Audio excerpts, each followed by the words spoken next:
Hey there folks, welcome back to Marvelous Anime. Today we're diving into the world of 80s and 90s ultra-violent cyberpunk anime. These anime transport us to dystopian futures where technology and humanity collide in brutal and intense ways. From futuristic cities to cold machines, they display how power and command encompass society and the individuals caught in the middle. So settle in as we take a journey through the 10 most iconic titles to ever shape this genre. Let's begin. Akira, 1988. When people talk about cyberpunk anime of the 80s, Akira is often the first title in the conversation, and that's with good reason. It's set in the chaotic sprawl of Neo-Tokyo in 2019 and paints a city rebuilt after a massive explosion destroyed the original Tokyo decades earlier. Towering skyscrapers, flashing neon billboards, and crumbling back alleys share space with biker gangs, government forces, and secret research programs. Below the surface, the atmosphere is tense as the streets are filled with protesters and speculations about an underground project called Akira going on in the minds of the city population. The plot revolves around two youthful friends, Kaneda and Tetsuo, who both belong to a biker gang. One night, during a night ride around the city, a fierce motorbike chase with an opposing gang is stopped short when Tetsuo nearly crashes into a pale, childlike figure with aged features. Before Kaneda can react, military vehicles swarm the scene, taking both Tetsuo and the strange child away. Kaneda is released, although Tetsuo is still kept in a secure government facility. Tetsuo's latent psychic abilities begin to awaken and grow, fueled by experimentation and his own uncontrollable power. The headaches and hallucinations grow into sudden bursts of violence. With his new powers come immense resentment of those who have previously been superior, including Kaneda. As Tetsuo runs, his rampage across Neo-Tokyo becomes more and more bloody, leaving destruction and corpses in his path. His powers also produce repulsive physical transformations as his body morphs into unnatural combinations of human and machine, which is a grotesque demonstration of how cyberpunk parallels human and machine. Kaneda fights against government forces and attempts to reach his friend before it's too late. The culmination is a scene that takes place in the incomplete Olympic Stadium as the power of Tetsuo spirals out of control. Body horror, psychic warfare, and military weapons come together in a series of violent and destructive acts. Finally, the unleashing of Akira's powers brings about another tremendous explosion, and most of Neo-Tokyo is destroyed once more.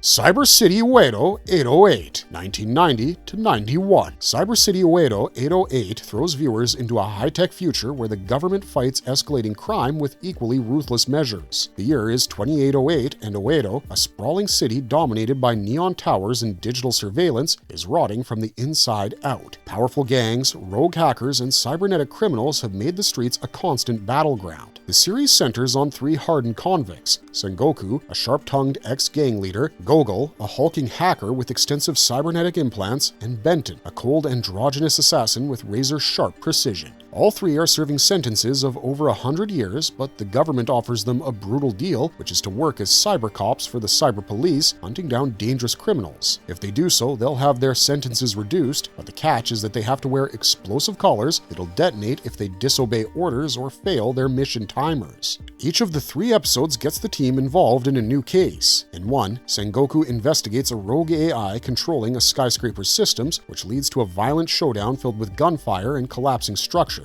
In another, Gogol confronts a cybernetically augmented convict who stalks his victims with the latest technology in the underworld of Uedo, and the pursuit leads to a brutal hand-to-hand combat. The story of Benton ventures into political conspiracy with a mysterious cyborg killer who drains victims' blood, giving him vampire-like qualities. The violence is excessive and bloody in the way that limbs are smashed by machines. Bullets tear through bodies. Cybernetic enhancements are ripped apart in brutal close combat. Even the city is another character. The use of mechanical drones establishes a sense of oppressiveness where man is of no value and technology is a curse as well as a weapon. Although the show is only 3 episodes long, Cyber City Uedo 808 has everything that makes a cyberpunk anime in the late 80s and early 90s so good. It's a brief yet memorable mix of dystopian narration and unapologetic violence. Geno Cyber, 1994. Geno Cyber has become a legend among 90s anime fans for its tendency to go to extremes with both violence and body horror to the point of cyberpunk. It's set in a broken near future with the story primarily focused on Japan and corporate conflicts rather than a world split between large countries. At the center of this race is the Geno Cyber project, which is an experimental bioweapon created by fusing psychic power with advanced biotechnology. Geno Cyber opens in Hong Kong, explaining how the two sisters, Elaine Elaine and Diana play a crucial role in bringing out the full potential of the Geno Cyber. Elaine is a mute psychic who possesses tremendous hidden potential, whereas Diana is her more vocalized and cybernetically enhanced doppelganger. Once they reunite, a series of events erupts into a nightmare as the corporations running them don't exactly have peace on their radar. After Geno Cyber has awakened, the anime runs straight into the waters of its reputation for extreme gore. The scenes of war between cybernetic soldiers and the weaponized entity are depicted in graphic detail, with bodies being torn apart and the machines ripping up flesh within seconds. The violence is relentless and ugly, but it matches the story's bleak view of technology as a tool for destruction. The narrative fluctuates between locations and perspectives, which shows the ripple effect of the Geno Cyber's rampage. In one arc, a city becomes the stage for mass slaughter when corporate forces attempt to control the weapon. The clash leaves the city in ruins, where its population is reduced to collateral damage. Another segment moves to a post-conflict wasteland where survivors struggle to live in the shadow of the devastation Geno Cyber caused. The anime blends cyberpunk aesthetics with grimy urban streets, industrial labs, and corporate skyscrapers throughout the anime. Technology here is a guarantee of suffering. The few moments of humanity are quickly crushed under the weight of political greed and military ambition. Angel Cop, 1989 to 94. Angel Cop takes place in a near-future Japan where economic growth has been overshadowed by political unrest and increasing crime. The Special Security Force, or SSF, is a government response and paramilitary group that can use the force of law to enforce order in the country. The show stars Angel, who's a tough and skilled SSF agent with a ruthless disposition. Angel's latest assignment is to take down a left-wing terror group called Red May that's been behind a series of bombings as well as assassinations in Tokyo. Angel uses extreme tactics and frequently resorts to deadly violence when capturing suspects. She cold-bloodedly kills opponents early in the story, signifying how far the government will go to quash resistance. Members of Red May start appearing dead before the police can capture them once the investigation deepens. Their bodies were mutilated in ways no ordinary weapon could cause. Soon, Angel learns of 3 psychic hunters who are trying to kill Red May due to reasons rooted deep down in government secrets. These assassins are improved with the help of strong implants that make them deadly and almost impossible to stop. Angel connects with the cyborg Raiden, who's equipped with advanced weapons in his body. They confront the assassins in brutal gunfights together. Limbs are torn off, bullets tear open skin, the town is a combat zone, and the technology has turned the people into weapons, and life has become disposable. As the story reveals, there's a bigger conspiracy at play as the government uses terrorists and assassins to strengthen its hold on power. Angel is entangled in a web of politics that lands her at a point of having to doubt her own commands and alliances. The series ends with little hope for redemption. Technology gives the agents the edge, but it also strips them of humanity. AD Police Files, 1990. AD Police Files is a very small anime. It consists of only 3 episodes and takes place in a future city called Mega Tokyo. There are so-called androids in this world, called boomers, helping with work and other daily chores. However, these boomers experience breakdowns or turn rogue once in a while, creating a mess that ordinary police cannot deal with. To deal with them, a special police force called the AD Police steps in. The story focuses on 2 officers, Leon McNichol and his partner, Gina Malso. They investigate and try to stop these dangerous boomers while uncovering some darker secrets. In the first episode, Leon has to deal with a problematic boomer who's involved in some illegal activities connected to human trafficking. The second episode revolves around a series of violent murders on a subway line, which at first seemed to be caused by a boomer, but it turns out to be more complicated than that. Episode 3 changes gears to another AD police officer, Billy Fanward, who has now been fully converted to a cyborg as he was critically hurt after a battle with a renegade boomer. It tells the story of Billy, who must come to terms with his new reality of being a cyborg and the severe conditions of existing as a half-machine in a hostile world. The show has a pretty gritty cyberpunk feel. There's plenty of neon cityscapes, action, and some very intense fights involving gunplay and hand-to-hand combat. It's heavy on some bigger questions, including what it means to be human in the face of machines beginning to behave in human ways and the issues that are inherent in the overuse of technology. Megazone 23 Part 2, 1986. Megazone 23 Part 2 picks up after Shogo discovers that the city he lives in is actually a massive spaceship with the population unknowingly trapped inside. When the truth becomes widespread, powerful groups are formed and they seek to dominate the technology that the city offers and also to control the future of the people. Shogo joins a resistance organization that tries to overthrow the corporate and government powers that uphold this illusion. Throughout the show, Shogo is constantly in danger, whether from agents with cybernetic enhancements or those who have heavily armed machines. The fight over control intensifies when the Resistance attacks critical installations that control the mechanisms of the city. One of the key plot lines is the battle to take over the spaceship's command room. The battle includes brutal engagements in the streets, high-speed pursuits on high-tech motorbikes, and drone air combat between heavily armed airships. The battle is violent and straightforward, showing the hopelessness between both parties. In the meantime, Shogo discovers the depths of conspiracy with mind control techniques aimed at keeping the population under control. The tipping point comes when Shogo finally goes after the leaders controlling the city in an intense battle that culminates in whether the citizens of the city will continue being prisoners in their own land or win back their freedom. It's uncertain how this all ends, and it emphasizes the price of revolt in a world where machines and secrets rule. Megazone 23 Part 2 provides a gritty cyberpunk story of power clashes, technological manipulation, and the struggle to recover human control. It's one of the classic cyberpunk animes of the 80s.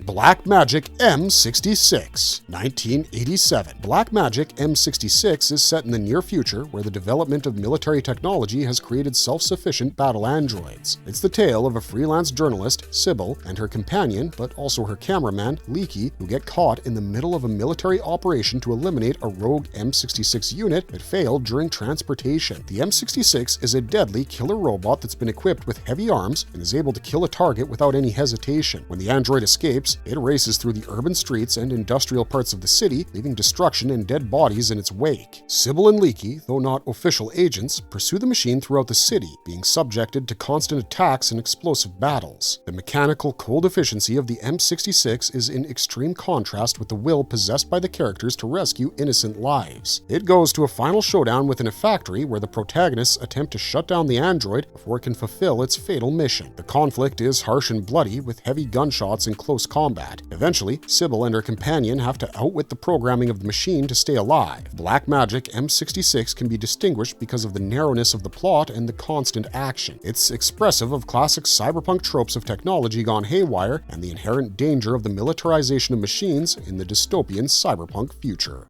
Bubblegum Crisis, 1987 to 1991. Bubblegum Crisis is set in a future Tokyo known as Mega Tokyo. It's an action OVA series that follows the adventures of the Night Sabers, a team of women in powered suits combating rogue androids known as boomers. These boomers were engineered by the highly competitive Genome Corporation, and while designed for labor and service, many have begun to malfunction or go rogue, creating havoc across the city. The key storyline is based on the Night Sabers' attempts to defend the people of Mega Tokyo against these lethal machines. Every person on the team has a different set of skills and personality. They fight in the streets cluttered with corporate corruption and violent clashes. The Night Sabers found out about a bigger conspiracy to do immoral experiments with Genome and take control of the city using advanced technology. They must face high-speed chases and intense battles in densely populated urban centers where they have to face their limitations and fears. The anime reflects the struggle between technology and the human world and indicates that as humans continue to rely more and more on machines, technology will remain a boon and a threat to the city. As the series continues, the dangers to the Night Sabers increase in complexity with the addition of enhanced boomers and corporate mercenaries. They're fighting the dark forces attempting to take control of the city at the expense of others. The action in Bubblegum Crisis is tough and fast, combining gunfire, explosions, hand-to-hand combat, and the strategic use of high-tech gadgets and futuristic powered armor.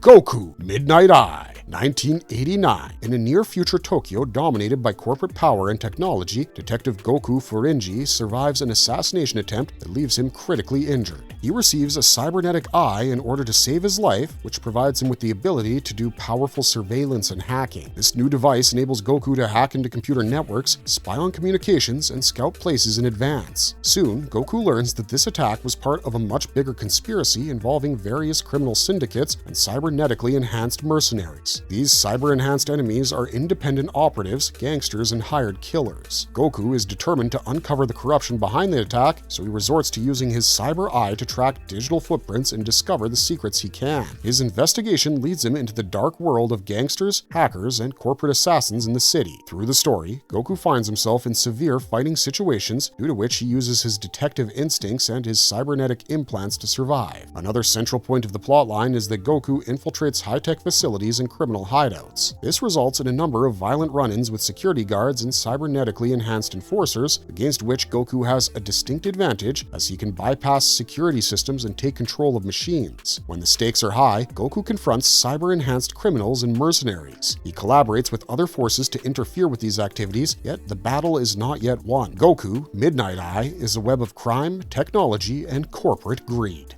MDgeist, 1986. In a future marked by endless wars, Geist is a genetically engineered soldier designed for maximum combat efficiency. At the end of the war he was designed for, Geist is left alone and abandoned on the planet Jera. He soon becomes an agent of destruction, battling against unfriendly survivors and automated military machines. His mission is no longer to follow orders, but just to survive and kill any other threat that exists on the planet. As Geist goes about fighting against enemy troops and killer robots, he comes to learn that a government doomsday program known as Death Force is scheming to wipe out all life on Jera. Geist fights against the forces of the government through a course of brutal battles. He forces his way into the heart of the conspiracy using his newfound powers and his blaster weaponry. During the last battle, Geist battles the soldiers of the program plus the Death Force itself. His choices will decide whether the planet will continue to be a battleground or whether humanity will have a chance of survival. The themes addressed in this story include survival, control, and the consequences of humanity being weaponized. Marvelous verdict! And that brings us to the end of the most ultra-violent cyberpunk anime from the 80s and 90s. Themes like technological evolution, humanity, and the conflict for power are covered by these shows, which study how technology transforms people and societies. The questions they leave you with are harsh, and that's why these stories stick with us so many years later. Which of these cyberpunk animes is your favorite? Let us know in the comments down below, and if you enjoyed our content, don't forget to leave a like and subscribe to us if you haven't already. Otherwise, until next time, stay curious and stay marvelous.